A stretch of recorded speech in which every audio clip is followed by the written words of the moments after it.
Well, if Trump is defeated, he will not accept the result, and will do everything he can to try to prevent that count on, I think it's January 5th this year, where they're certifying the presidential electoral votes.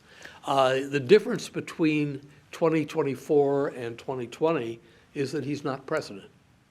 And he doesn't have the kind of levers of power that he was fully able to exercise to try to prevent a Biden victory in the Electoral College. He failed to do that, but he came closer, I think, than we think. And it's apparent, in fact, from things that have come out over the last few months, and even after the 2020 contest itself, he tried to pull out all stops to try to prevent that outcome. He will do that again, but not from the kind of position of power that he had back in 2020 and early 2021.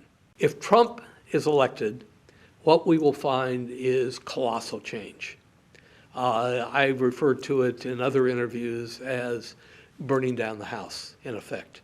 And so voters, I think, are faced with a situation where they can either vote for the status quo with some incremental changes to it, but pretty much the same as the Biden administration, versus really radical changes at the national level, particularly if Trump is in control or the Republicans are in control of the Senate and the House.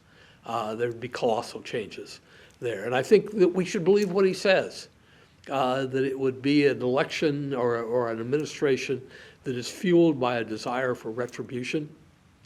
And I think retribution drives him more than anything else. And one should worry about that. If Harris wins, we will find incremental changes from what was going on in the Biden administration, but they would be incremental. It'd be the status quo with some changes more in a direction that Harris would chart. I think changes in pressures on Israel, but probably behind the scenes, not so much blatantly in the public. There'll be a mad scramble on the Republican side to see who can inherit the Trump base. My guess is that that base is loyal to Trump and nobody else.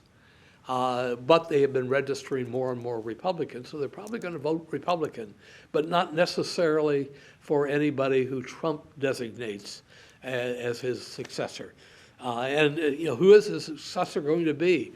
It could be Donald Trump Jr., it could be J.D. Vance, just because things are so close in 2024, and it's so hard to predict what's going to happen should Trump lose.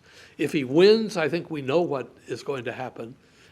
He has said it himself, and it's going to be a really tumultuous 4 years in the United States, particularly if he has control of the Senate. And if he has control of the House, he will have what we call a trifecta, where all three branches of the federal government are in Republican control. And even for that, there would almost be nothing that could prevent him from doing what he wants to do.